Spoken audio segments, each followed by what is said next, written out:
El primero de nuestros invitados, Pichetto, gracias por estar acá. ¿Cómo le va? ¿Qué tal? Buenas noches a ambos, ¿cómo están? Buenas noches, ¿cómo le va? Bien, bien. Dígame, ¿cómo es esto ahora de hacer política sin Kirchner? No había entrenamiento, nadie pensó en esto. Indudablemente que es un hombre de una importancia central en la última década, fue quizás el hombre gravitante. La política giraba incluso para hacer oposición alrededor de él.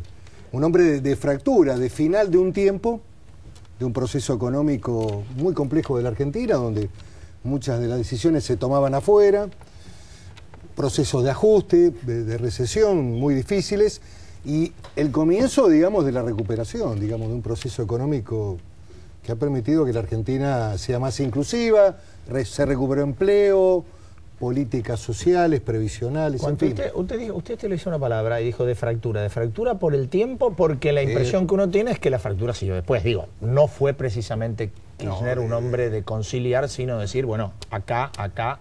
Bueno, indudablemente que la etapa que le tocó gobernar era una etapa muy difícil. Yo siempre recuerdo los momentos, porque hay que poner todo en perspectiva, ¿no? Los procesos económicos que se vivían en el 2001, 2002, 2013 eran realmente dramáticos.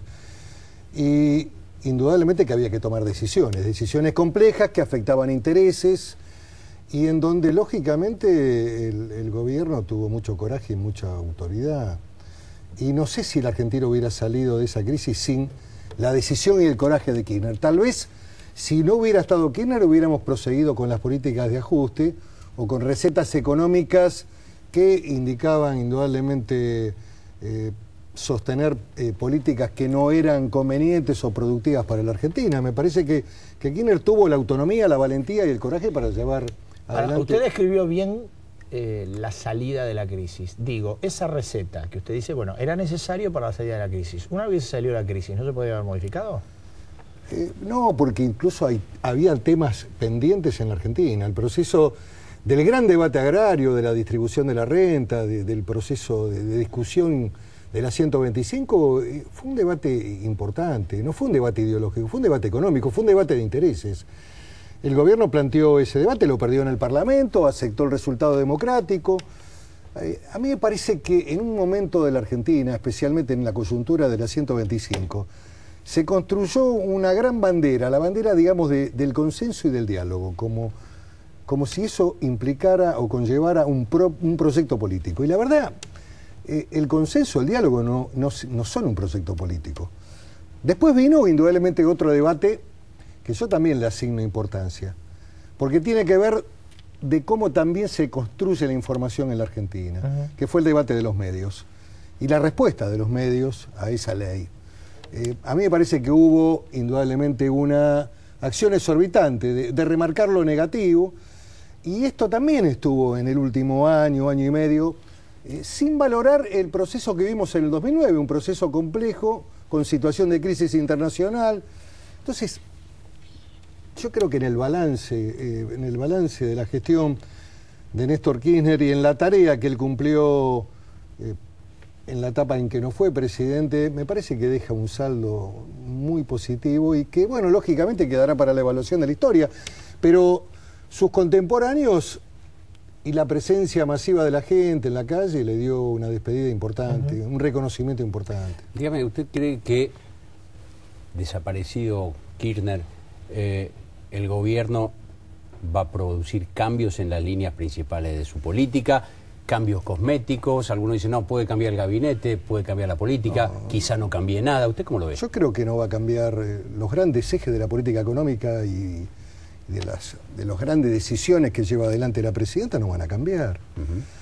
Seguir trabajando para el crecimiento, para seguir incorporando sectores que estaban desamparados, la política de asignación universal, todo lo que tiene que ver con el crecimiento de la economía, con una política expansiva, una política donde se discutan salarios, de consumo. Indudablemente que la gente también cuando tenga que votar va a tener que pensar, va a tener que pensar con el corazón y también con el bolsillo y con la cabeza, porque muchas veces se les ha vendido fantasías y hay que tener mucho cuidado con las alianzas en la Argentina.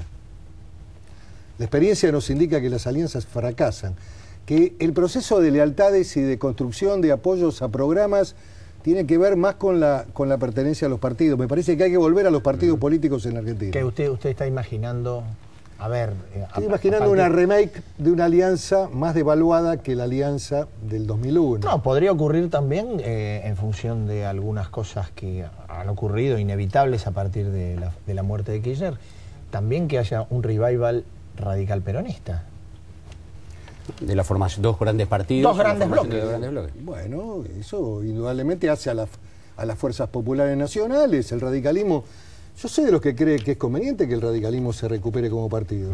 Y que el peronismo también conforme un partido sólido, organizado, con programas, con cuadros juveniles, con formación. A mí me parece que y otros partidos, la izquierda, la derecha, digamos, en la Argentina, que también tengan estructuras programáticas que puedan desarrollar, digamos, preparación, formación de jóvenes y que cuando se presentan elecciones sean programas y la gente vote el programa también. Que no ocurra lo que ha pasado en la Argentina, donde a poco de andar, digamos, se transfieren voluntades, hay transfugismo o se termina votando otra cosa. Dígame una cosa, cuando usted habla de las alianzas que fracasaron, ¿incluye la alianza Cristina Cobos? Sin duda. La gran anomalía de la política argentina es indudablemente el rol del vicepresidente. Y es un proceso que empezó a los 6 meses. No vamos a volver a reiterar acá que el vicepresidente tiene que votar, y cuando desempata tiene que votar con la presidenta. Esto está dentro de, digamos, de la naturaleza del cargo y de los roles que le asigna la Constitución. ¿Quién se equivocó al ponerlo a Cobos de vicepresidente entonces? ¿De quién es la culpa? No, hay que entender el momento, hay que entender también el momento, porque, digamos, la crisis de los partidos políticos y el proceso de pérdida de credibilidad en el 2001, indudablemente que lo motivó a Kirchner a buscar alternativas, a tratar de reconstruir el sistema de partidos y en alianzas con gobernadores que habían trabajado de manera exitosa. Bueno, fue un intento. La verdad que la experiencia después demostró que fracasó y también acá hay que analizar a las personas, sin entrar en las descalificaciones, pero sí en el análisis de las conductas, digamos, de los procesos que cuando vienen mal, porque hay muchos políticos en la Argentina que hacen, digamos, política reactiva, que solamente trabajan en el anti, o trabajan con la agenda de los medios. Entonces se construye sobre la agenda de los medios y no hay programa.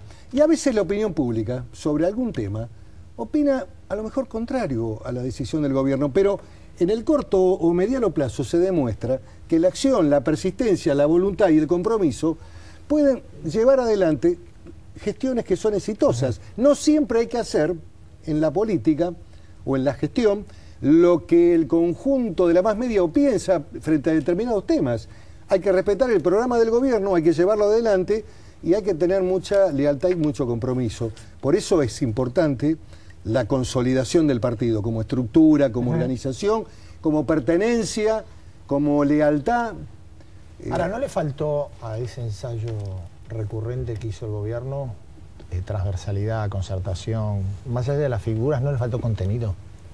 No sonaron a herramientas electorales más que a ideas de construir algo en términos políticos diferentes. No, yo creo que el contenido el gobierno siempre lo tuvo y fue un programa de crecimiento, de mejoramiento de las condiciones de vida de los argentinos en grandes rasgos, de crecimiento del empleo. De 3 millones de trabajadores que teníamos en blanco en el 2003, ahora tenemos 8,5 millones y hay más de 3 millones que están en negro. Que este es otro capítulo que habrá que analizar.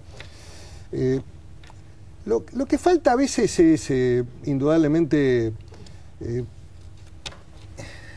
que cuando se suman voluntades de afuera de los partidos o a veces se hace también por el mero sentido de la oportunidad electoral o se construyen alianzas electorales en la Argentina que pueden resultar muy interesantes, muy motivantes, pero que después en el ejercicio del gobierno, de la acción concreta del gobierno, cuando empiezan las dificultades, ahí empiezan las deserciones. Este es el tema, el gran tema que implicó el fracaso de la alianza de la Rúa, en donde la primera debilidad aparece en la estructura propia del Parlamento y también en el proceso de la concertación con la deserción del vicepresidente.